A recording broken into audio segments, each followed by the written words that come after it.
So this, even though it's a different chapter, we're still talking about the cardiovascular system. And we know cardio means what? Heart. Vascular refers to what? Vessels, blood vessels. Now, we've already talked about two types of general, well, we've actually talked about three. Vessels that carry blood away from the heart, or what? To the heart, that allow exchange. Capillaries. Those are your three major categories. Now, what we're going to begin to look at is sort of the anatomy of a vessel. And this is the generic structure. This is going to be modified as we start with big vessels, and then we get smaller and smaller and smaller in diameter until we get down to the capillaries. And about what is the size of a capillary? I think I mentioned it, but one red blood cell, about 8 microns. And the red blood cells go through single file. So we're starting from the aorta, the biggest diameter of your vessels, and we're getting down to vessels that are one red blood cell in diameter. That's the capillaries. Now, in this general structure of a vessel, we talk about vessels having 3 layers, and these are kind of composite layers. Somebody somewhere decided, oh, well, instead of layers, let's call them tunics. Coats? I don't know. And the way these are listed, they're listed from the inside in, see, I like that, to the outside or the external environment. Now, if you've got a tunic on the inside and you got a tunic on the outside, where's the third tunic going to go? In the middle, and isn't it cool that it starts with an M? You got in, middle, and then external on the outside. And these are the 3 generalized layers that we're going to kind of talk about as we go through and look at the different types of our vessels. Here's another way to envision this. Here we have the lumen of our blood vessel. Do we understand what the word lumen means? What does lumen mean? The empty space inside a hollow organ. A lumen is an empty space inside a hollow organ, and so this is where our blood is going to live. The cells that line that blood vessel, it's going to be a special type of an epithelium. Okay, epithelium, you remember that from A&P 1? What is the definition of an epithelium? A tissue that does what? 2 things. It either this or this. Covers or surrounds, or surround and covers the same, but line the inside lining of a hollow organ.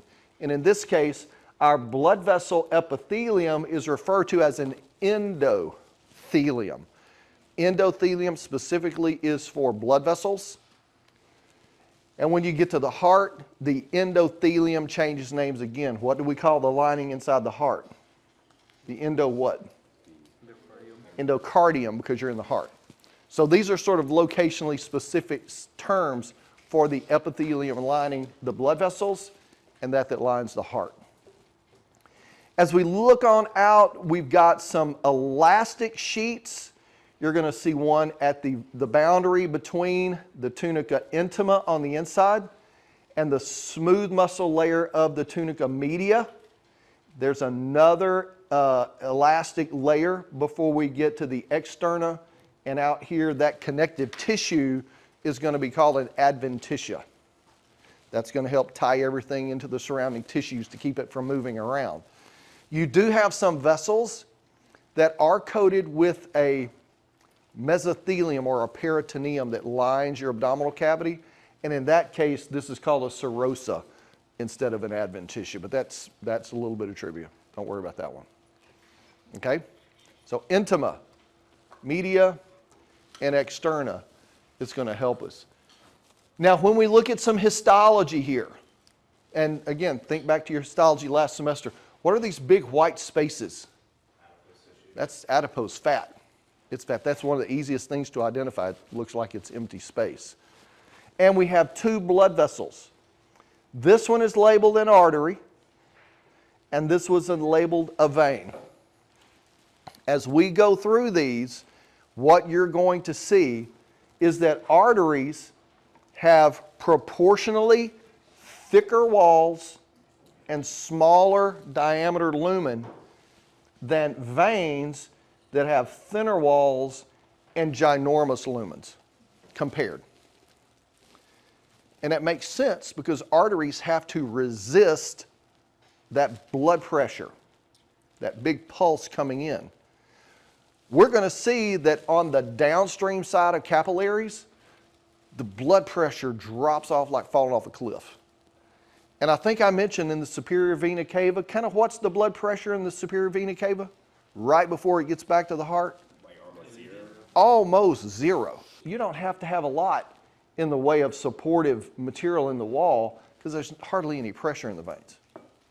Okay? Just something cool pointing out in that slide. So our tunica intima, you can also say luminal. It has the endothelium, that inside layer. And this is going to be that smooth surface so that we don't have a lot of frictional forces. We certainly don't want to damage our red blood cells. We don't want to damage our white blood cells.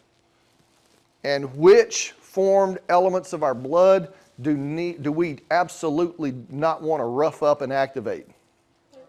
Platelets, thrombocytes. You don't want them roughed up.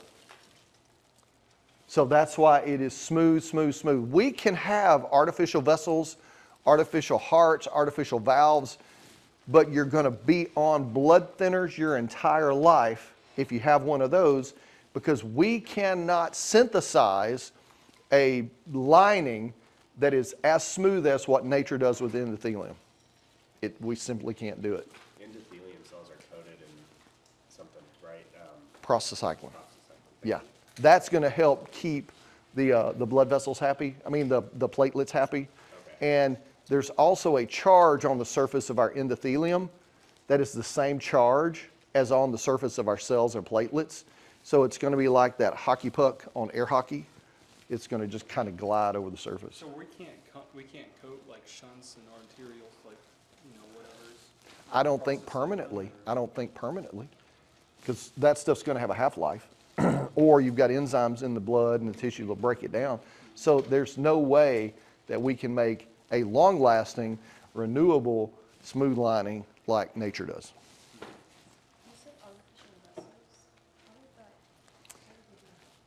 So right now, bioengineering is a big thing. You've seen 3D printers. Now they have bioprinters that can actually print proteins or cells in any shape or structure that you want. And that's going to be the real future of like transplantations and replacement parts and things like that.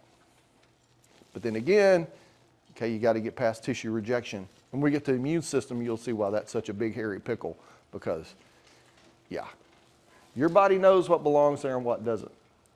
So like we saw in the previous picture, we've got our epithelium. Beneath every epithelium is a basement membrane, this proteinaceous layer that the cells adhere to.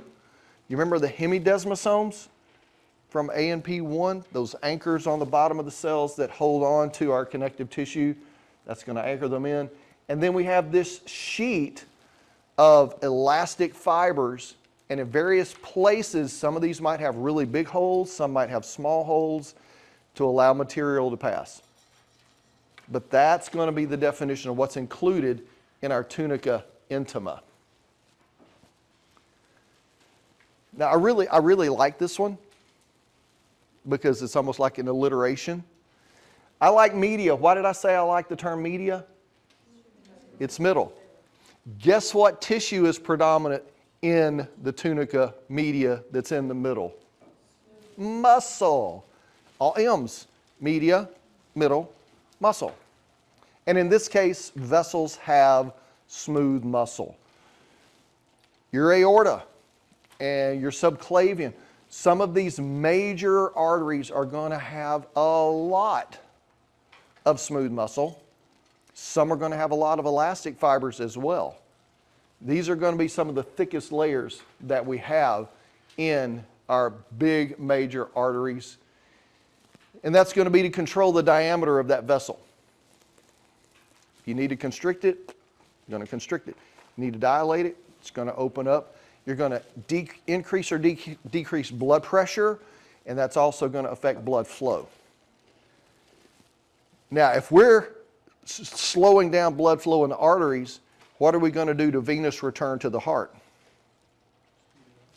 No, we're going to slow it down. If we're slowing down putting it in the system, we're going to slow it down getting it out of the system.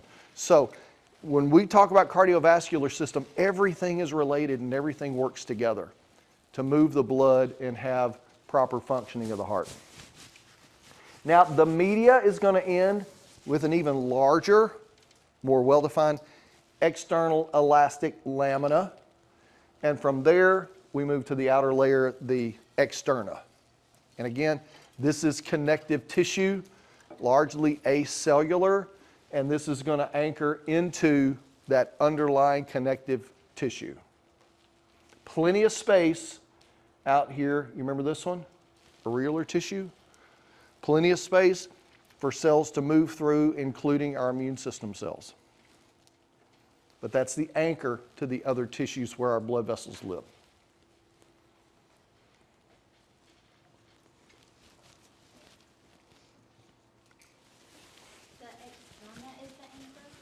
The externa, that tunica externa, that is just going to be comprised of all those proteins, fibers that are going to tie into the underlying fibers of the whatever it's near. The body wall, organs, skin.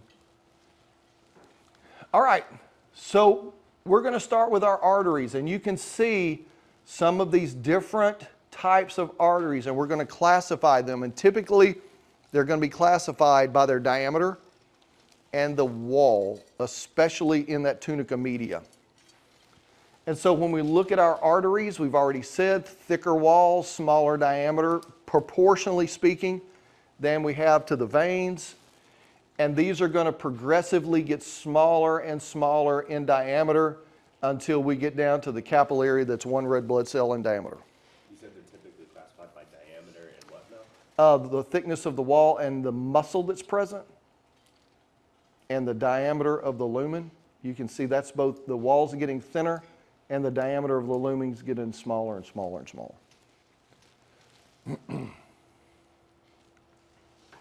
So the three types that we're going to talk about, the principal types, are going to be the elastic arteries, muscular arteries, and then arterioles. Arterioles are going to be the smallest arterial vessel before we get to the capillary bed. And a lot of times you'll hear large arteries, medium arteries, but these are really defined based on the characteristic that we mostly see in that tunica media. And in fact, the way you can tell a small muscular artery apart from an arteriole, or how many layers of smooth muscle is in the media. An arteriole is going to have about one smooth muscle. Anything 3 layers and above, they're going to call that a muscular artery.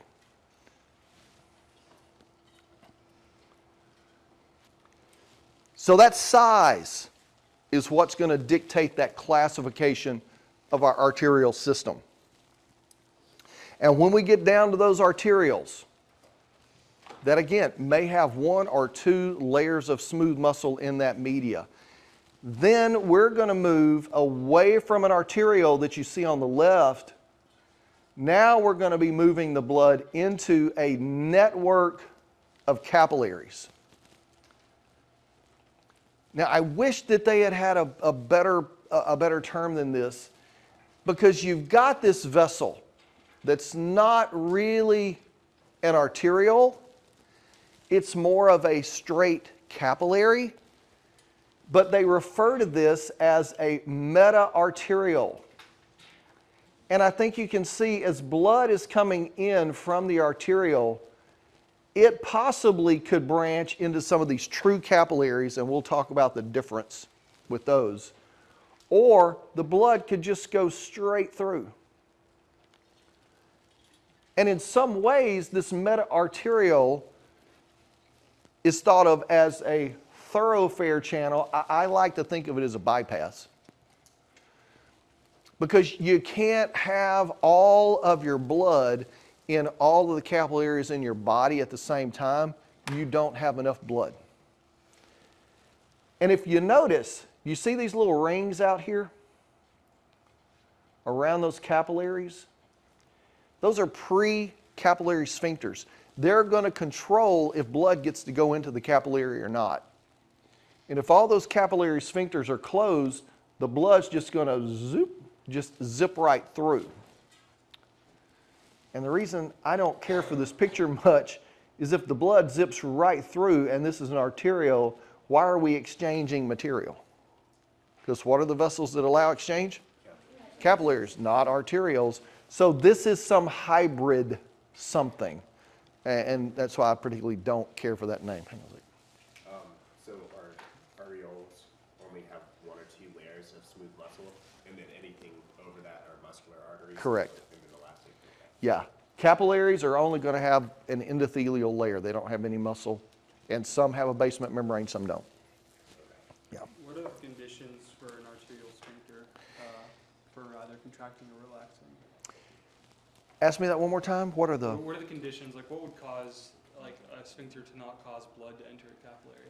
So there are differences in ions can cause a reflexive constriction or dilation. And certainly you can have various hormones. Depending on where you are in the body, epinephrine can do that. Because when you're in a sympathetic nervous system response, the blood that is going to your skin is going to be shunted away from the skin. So instead of sending blood through all the capillaries in the skin, it's going to bypass them. You'll have some, because you got to keep those cells alive, but most of your blood is going to be shunted to your muscles and to your heart, because you're about to do something really active. So I'm going to say hormonal in that regard. Good question, though. Does any exchange occur in the The meta-arterial. I think that picture was trying to illustrate how blood returning from the capillaries can mix together to give it that red to blue appearance. If it's a true meta-arterial, no, Okay. it wouldn't. Okay. So, or not to an appreciable degree. Yeah. So the meta-arterial is the same thing as the thoroughfare? It's same, just 2 different names.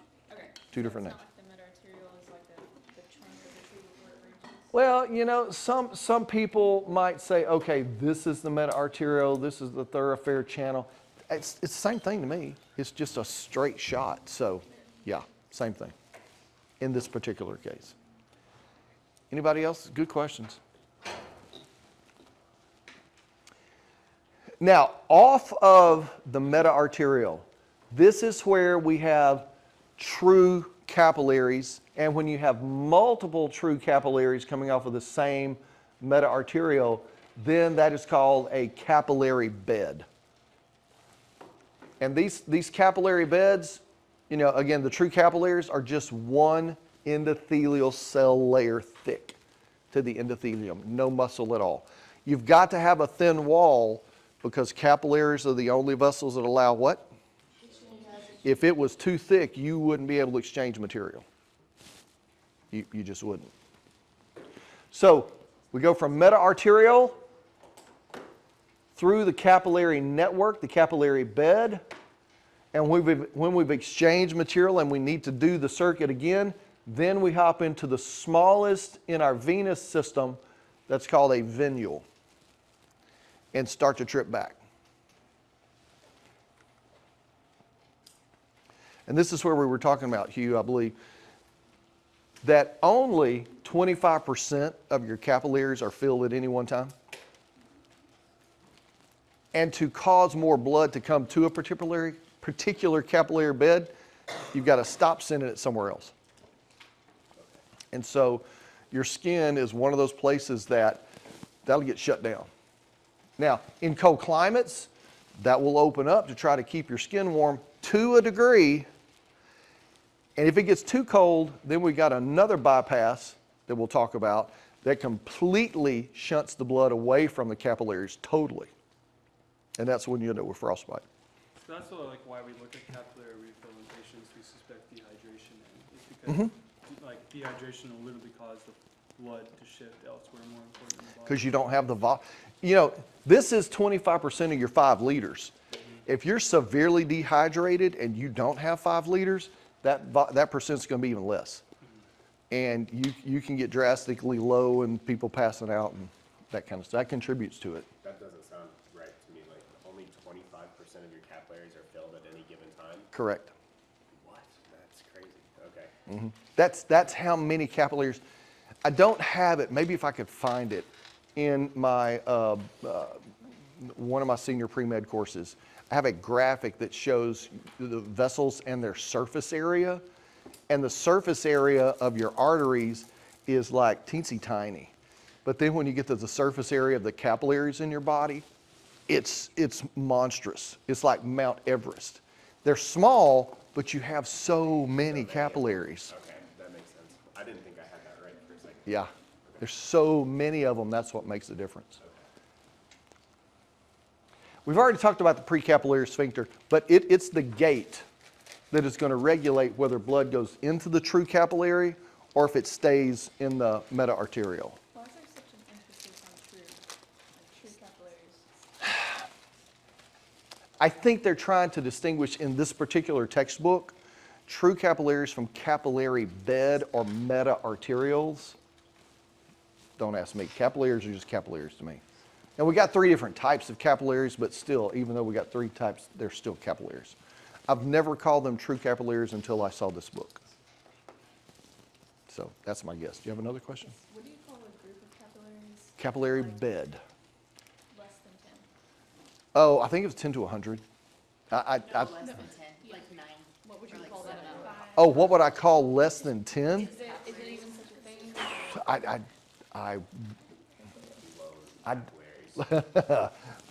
Many capillaries. No, I don't know.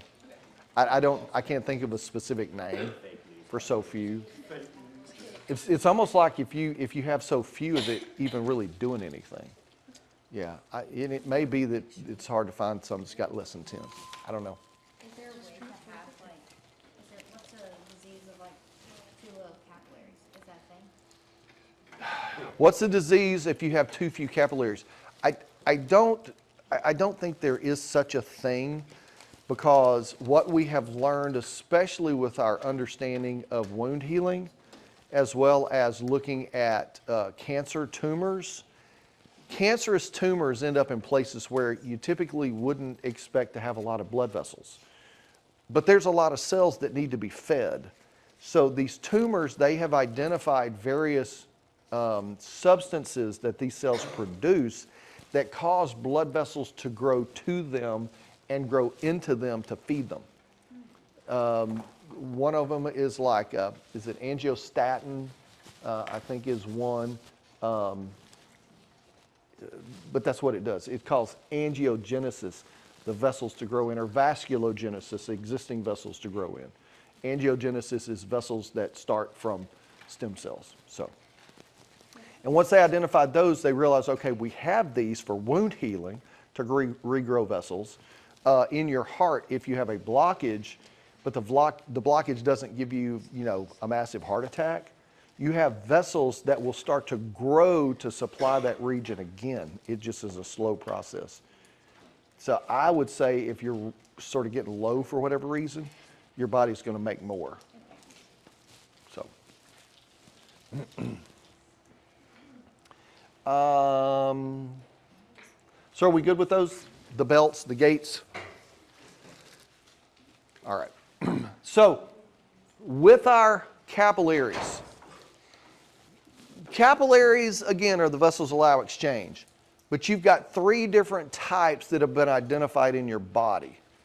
This is going to be the continuous, the fenestrated, and the sinusoidal. Basically, this is going to be classified on not just the histology of the capillaries, but how much fluid can be exchanged in a period of time. And essentially, when we look at this graphic, we're going to see that the continuous allow the least exchange of fluid and particulates. We're going to be doing pretty good with gases and stuff here.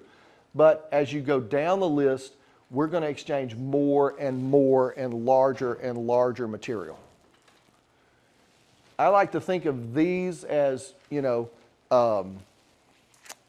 if you're trying to strain something through a towel versus if you strain something through a screen versus if you try to strain something through a wiffle ball. A wiffle ball is mostly holes. So you get progressively larger and larger holes in the endothelium. Okay. Oh, well, kind of what I forgot I put that cute little thing up there. More and more stuff transferred away. All right, so in continuous capillaries, these are capillaries that the endothelial cells are contiguous. Not continuous, contiguous. Are you familiar with that word? Contiguous. If you are a Texan, you must know the word contiguous. What? Why? Okay, so here's two questions.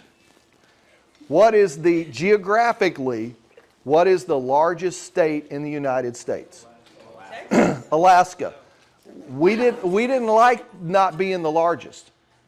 And I don't know if we invented the word contiguous or if we just looked it up in the dictionary and found it.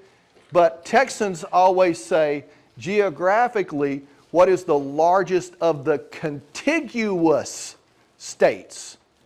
Texas. Contiguous means all together, all touching. Alaska's not touching, so it doesn't count.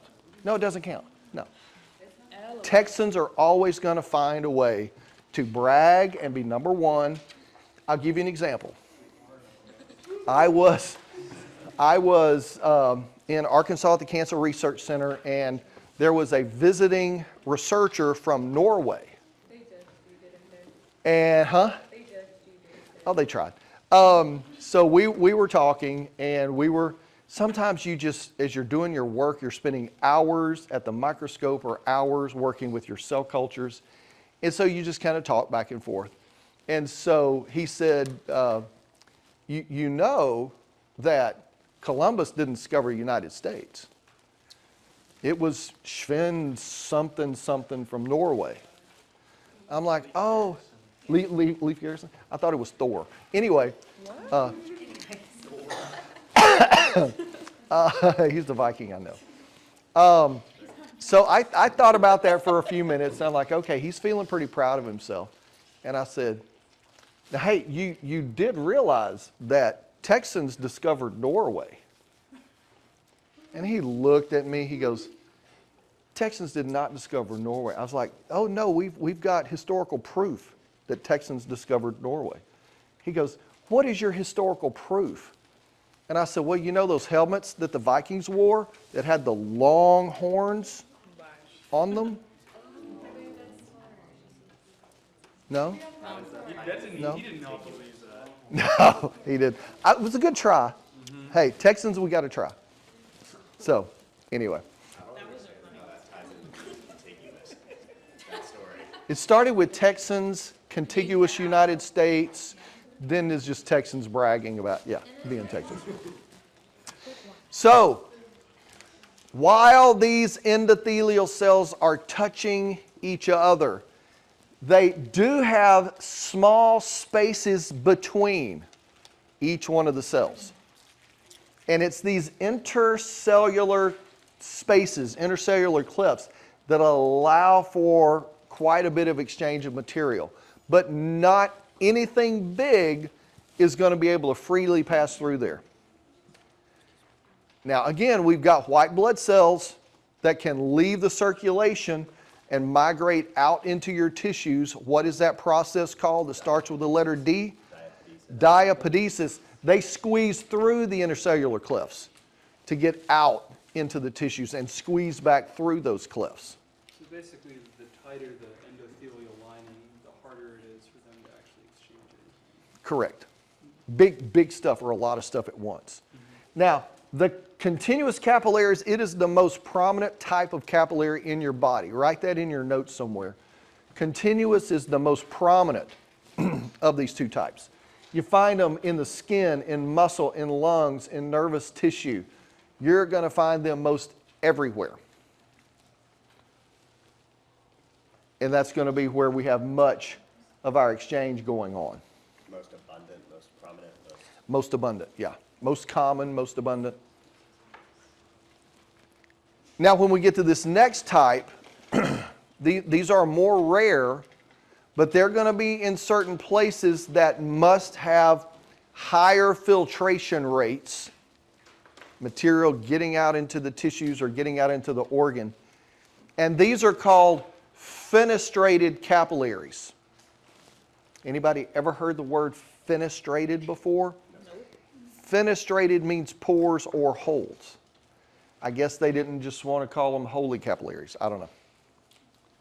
But these fenestrations, these small holes, are present, and you can see in our illustration here how you have a number of these holes, and I'm not exactly sure what to compare this to, because when we get to the next one, these holes are huge.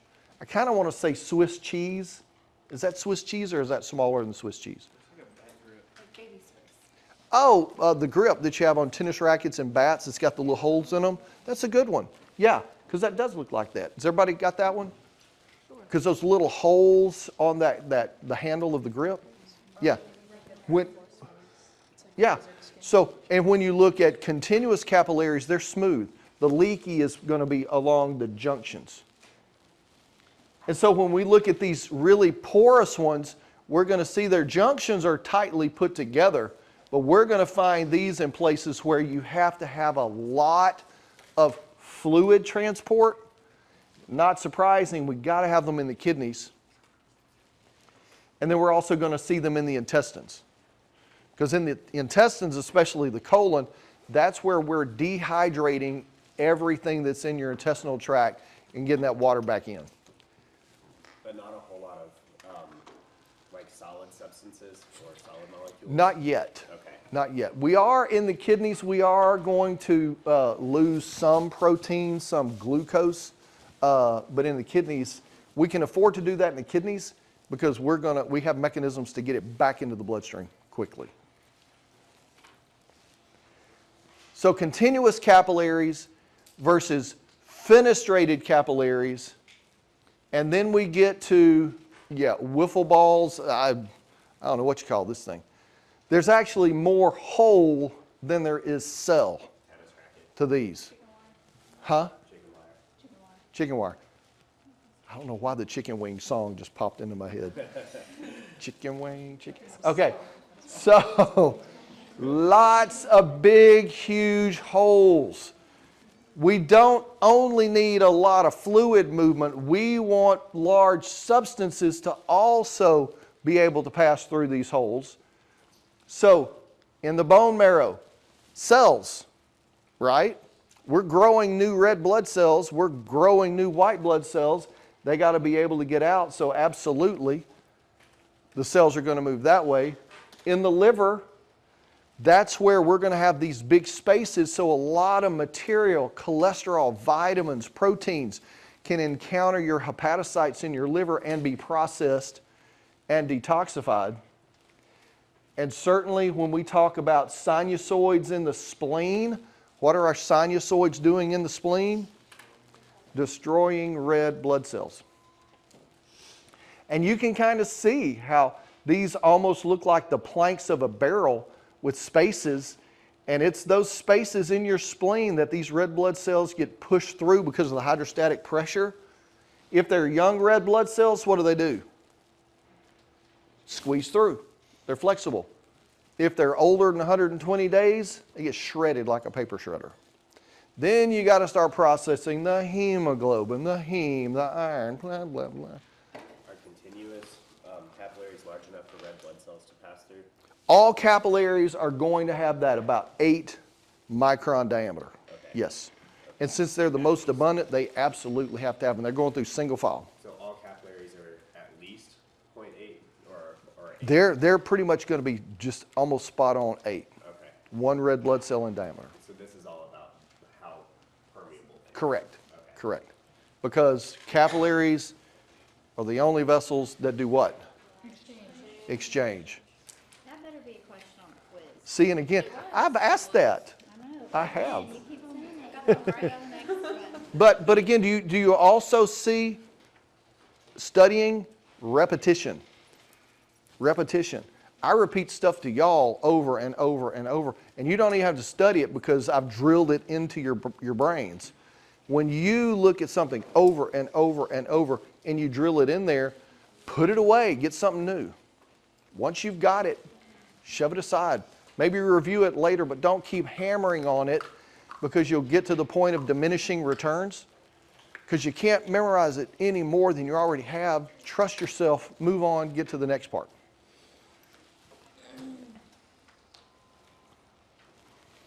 All right, so we've come through the capillaries. After the capillaries, we get to the venules, which again are going to be the smallest of our venous system. Then we go to the bigger veins, which small, medium, and then finally we get to the large, like our vena cava, azygous veins, subclavians. And all that's going to be coming back to the heart. Again, when you look at our artist illustration over here, you notice the diameter of this large vein, much larger in diameter than we have here. And the thickness of the wall for our artery is much thicker than we have over here for the vein. The thickest layer of our arteries is going to be the media. The thickest layer of our veins is the adventitia. Because we don't need muscle in our veins because there's no pressure to resist. Now we do have additional structure in some of our, as we're getting into our medium and large veins, especially coming up from the legs. What are those special structures? I think we talked about them. Valves. Unidirectional valves that allow the blood to move past them.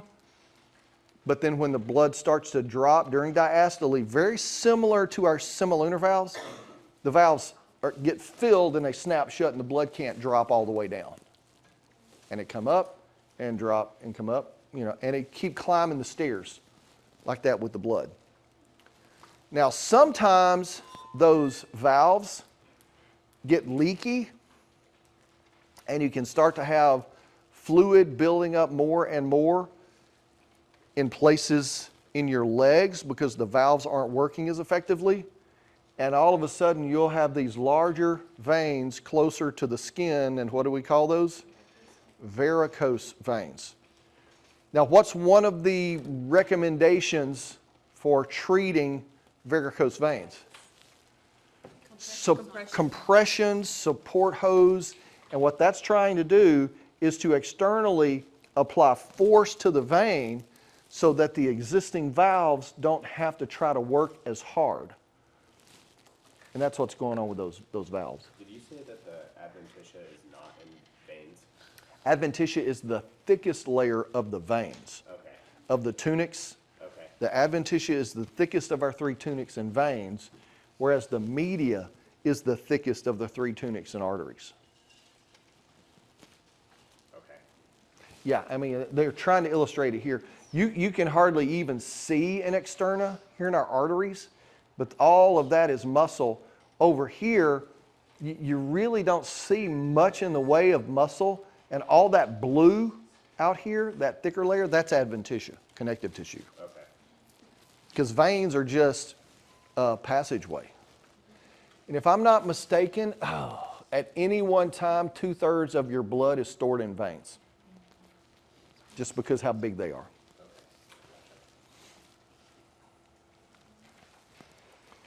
So again, smallest of our luminal size for veins, and then the lumen gets bigger and bigger and bigger until we get to our vena cava, and they're just ginormous. Because all the blood is returning to the heart through those two veins. Superior come from the upper part of the body, inferior coming from the lower part of the body.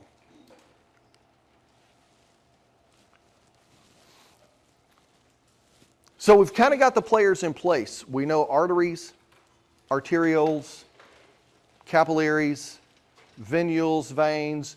Now as we start to put these together to look at functional, physiologic, and anatomical pathways for these vessels, we can see that there is a simple pathway, right? I like simple. I know you like simple. Basically, simple is you got one way in and you got one way out. So at the top, here's an artery coming in. We break down into our capillary bed, and there's our vein coming out. So we got our artery, smaller arteries, arterioles, capillary bed, venule, one major vein. That is our simple blood circulation pathway.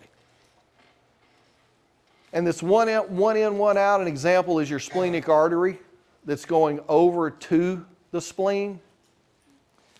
And then you got the splenic vein that drains that organ, blood coming out.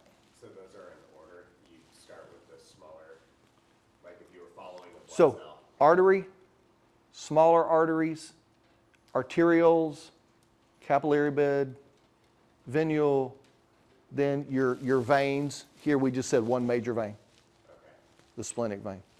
But here you're going to have venule, small vein, medium vein. I just didn't add the smalls and the mediums. Would that arterial venous, the shunt on like the fourth thing, We're getting to it. would that be a meta-arterial? You know, it's different. It's different. Your meta-arterial would be going right through here. This, you see, is just red, whereas a meta-arterial that had colored differently. So it's a bit different. But yeah, we're going to cover that here in a slide or two. Up right now. So as you saw, well, no, not the shunt here, sorry. So here we've got an anastomosis. An anastomosis is a network.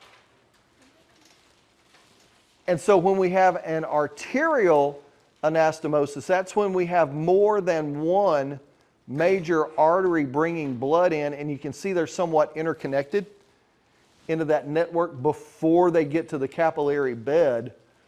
And in that case, we've got superior, inferior, epi, and what does epi mean? Above, gastric. So in this case, we're talking about abdominal wall, and I'm assuming they're talking about above the stomach. But we're going to have this arterial anastomotic network supplying those two. Now, venous anastomosis is going to be on the backside of the capillary bed. So these capillaries are going to drain in one or more major vein that are connected together.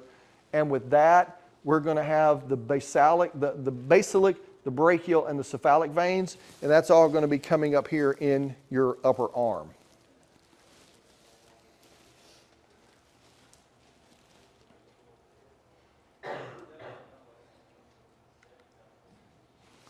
Now for the arteriovenous anastomosis. This one is the shunt that we talk about with frostbite. This is where if you are going to completely bypass a capillary bed, because the capillaries are the only vessels that allow for what? Exchange. One of the things you can exchange is heat. Body heat, especially when you're cold and freezing, and you'll lose a body heat because these capillaries can be close to the surface of your skin. Well, for your fingers, for your toes, that's just going to be bypassed. So is that just always there? Yep, it's always there, but you've got sphincters on this side that is going that are typically going to be closed. And when you close the gate here, blood's going to go the regular way. But when you open that gate and you're going to just allow the blood to completely bypass, you're going to have other sphincters here closing it off too. You're just completely going to go past it and that tissue's going to die. And that's why your fingers and toes turn black. It's just your body sacrificing certain parts to survive as a whole.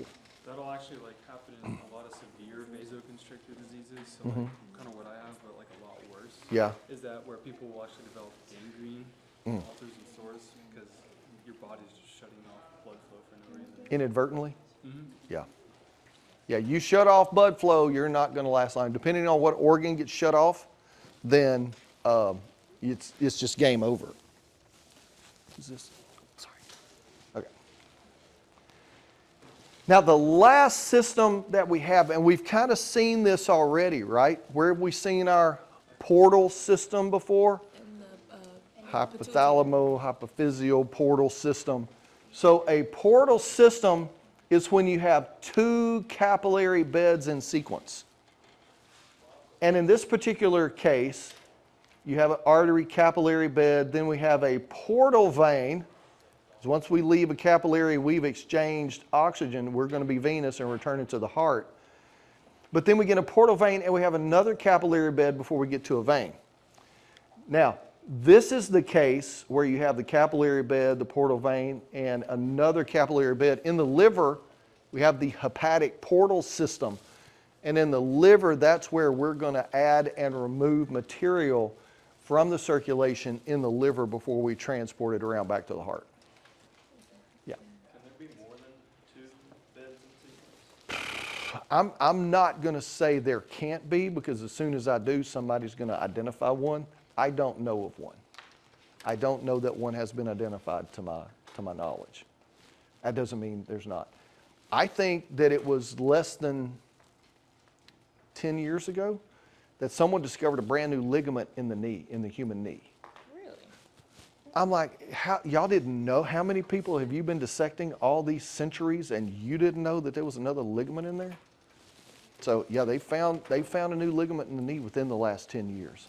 So is the branching pathway just one capillary bed activated while the portal system is 2 capillary beds activated? Yeah, almost everything that we have except for the portal system is a single capillary bed. Here, we're using the arteriovenous anastomosis to bypass it completely.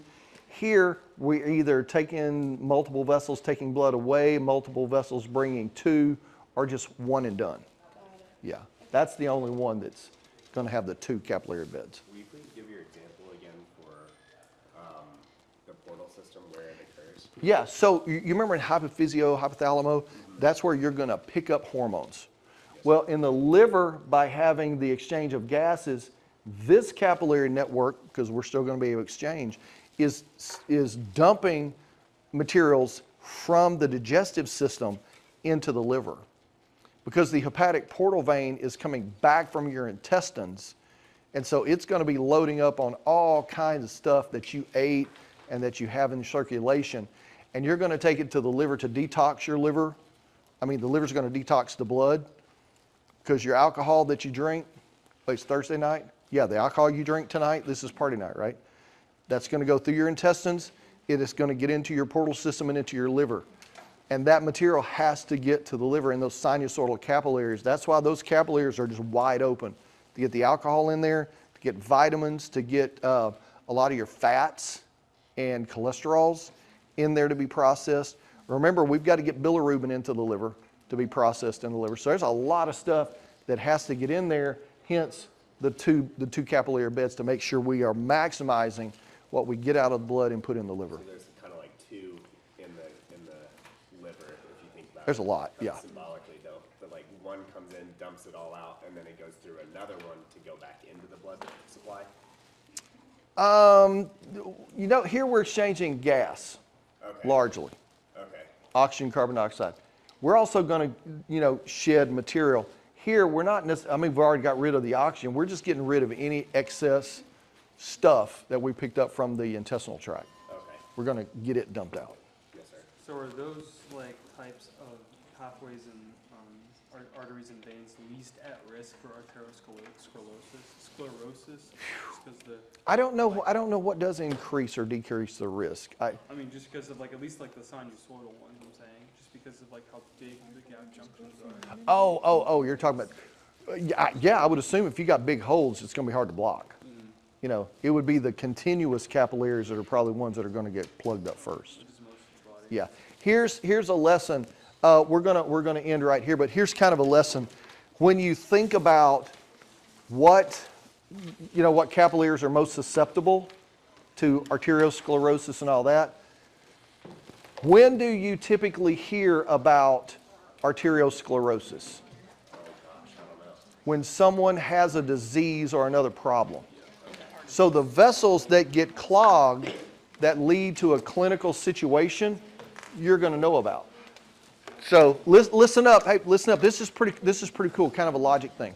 In World War II, a group of individuals said, you know, we're seeing these planes return from battle.